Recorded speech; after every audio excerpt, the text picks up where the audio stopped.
Hi, everyone. My name is Caitlin, and I am excited today to read to you Ada Twist, Scientist. This is a really well-loved book in my home. You can tell because it's got little rips, and my kiddos read this all the time. So I hope that you enjoy it too. Let's see what it says. Ada Twist, Scientist. Do you know what a scientist is? I had to think about it too. A scientist is someone who has a really expert knowledge of something, specifically in the natural or physical sciences. Science is a way that we learn about the truths of the earth and of chemistry and physics. It's fascinating and a deeply in-depth area to learn about. So I wonder what Ada Twist is that she has scientist after her name. This is a book by Andrea Beaty. She's the author. She wrote it. And these amazing pictures are drawn and illustrated by a man named David Roberts. I bet they worked together to tell this story. Shall we see what it's about? Ada Twist, Scientist. It's a big book. Ada Twist, Scientist. Ada Marie said not a word till the day she turned 3. She bounced in her crib and looked all around, observing the world, but not making a sound. She learned how to climb and make her big break with a trail of chaos left in her wake. She ran through the day, chasing each sound in sight, and didn't slow down till she conked out at night. Look at her up there. I bet that's her brother.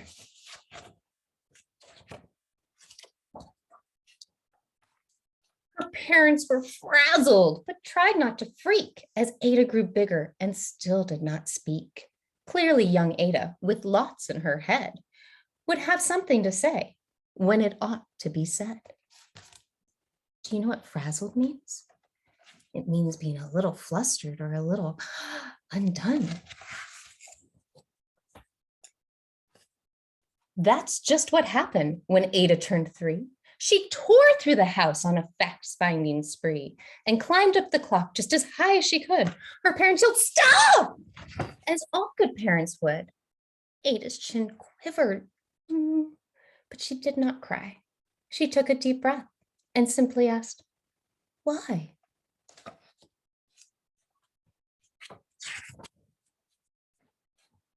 Why does it tick? And why does it talk? And why don't we tell it a granddaughter clock? Why are there pointy things stuck to the rows? Why are there hairs up inside of your nose? Have you ever seen those? She started with why, then what, how, and when. By bedtime, she came back to why once again. She drifted to sleep as her dazed parents smiled at the curious thoughts of their curious child who wanted to know what the world was about. They kissed her and whispered, "You'll figure it out." Her parents kept up with their high-flying kid, whose questions and chaos both grew as she did. Look, she gets older. Do you see that? She's a little taller and she has a new dress. Let's see what some of the questions she has are. What is it for? Will it be the same? How can I find out? Why does it? How? How does it? She's asking a lot of questions. Even Miss Greer found her hands were quite full when young Ada's chaos wreaked havoc at school. But this much was clear about Miss Ada Twist. She had all the great traits of a scientist. Why do you think she's a good scientist? Is it because she's asking all these questions and trying experiments? So, Ada was busy that first day of spring, testing the sounds that make mockingbirds sing, when a horrible stench whacked up her right in the nose, a pungent aroma that curled up her toes. "Zowie," said Ada, which got her to thinking, what is the source of that terrible stinking? How does a nose know there's something to smell? And does it still stink if there's no nose to tell? She rattled off questions and tapped on her chin. She started at the start, where she ought to begin. a mystery, a riddle, a puzzle, a quest. This was the moment that Ada loved best. Look at her.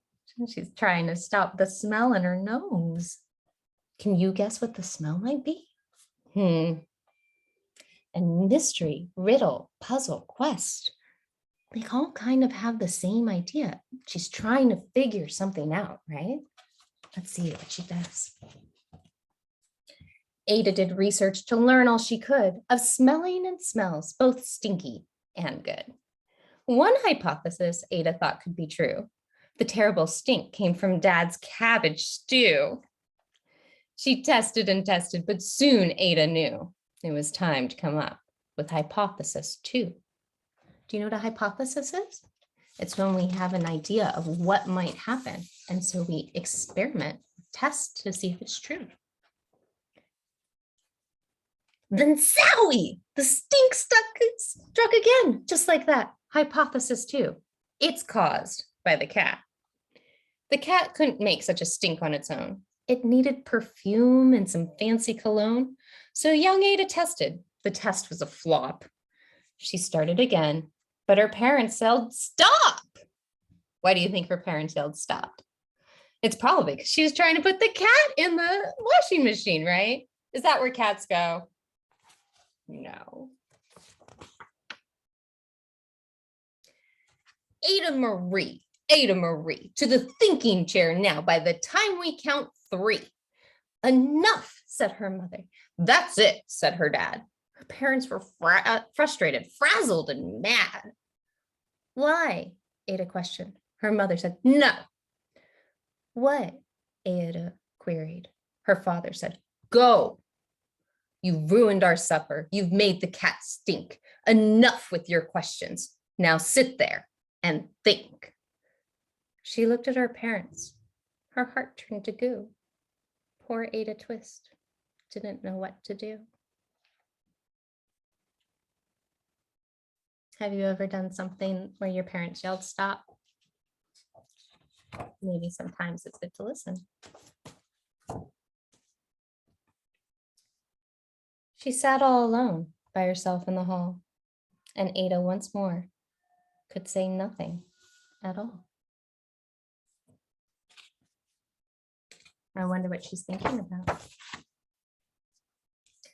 So Ada sat, and she sat, and she sat, and she thought about science and stew and the cat and how her experiments made such a big mess.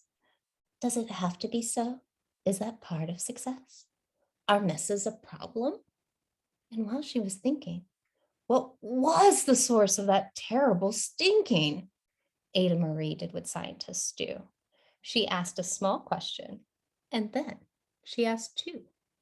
And each of those led her to 3 questions more. And some of those questions resulted in 4. And Ada got thinking. She really dug in. She scribbled her questions and tapped on her chin. She started at why, and then what, how, and when. At the end of the hall, she reached why once again.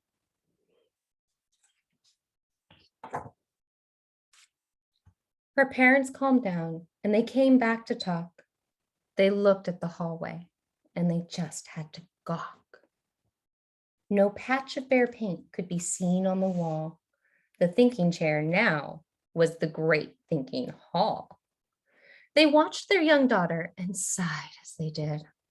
What would they do with this curious kid who wanted to know what the world was about? They smiled and whispered, "We'll figure it out." And that's what they did, because that's what you do when your kid has a passion and a heart that is true. They remade their world. Now they're all in on the act of helping young Ada sort fiction from fact. She asked lots of questions. How could she resist? It's all in the heart of a young scientist. Sounds like scientists ask questions. And sorting fiction from fact means that they're trying to figure out what's a story and imaginary and what's real and what's true. Look at how they changed the hallway so it helps her become a better scientist. And as for that smell, what can Ada Twist do? But learn all she can with her friends in grade 2. Will they discover the stink that curls toes? Well, that is the question. And someday, who knows? Do you see how she's sharing her love of science with all of her friends? Is there something that you share with all of your friends? And that's the end of the book. What did you think? Do you think you could be a scientist like young Ada Twist here? I think you could. There are lots of science experiments that you can do at home. Some of them are as simple as figuring out how far a paper airplane can fly. Some of them are a little harder, like trying to make a volcano explode. I hope that you go out and try to figure out what hypothesis, remember, that's the idea that you have of what's going to happen, and test it out. I think the plane will fly very far. I think it'll fall right away. Those are hypotheses, and only you as a scientist doing experiments can figure these things out. I hope you have a great day. Thank you.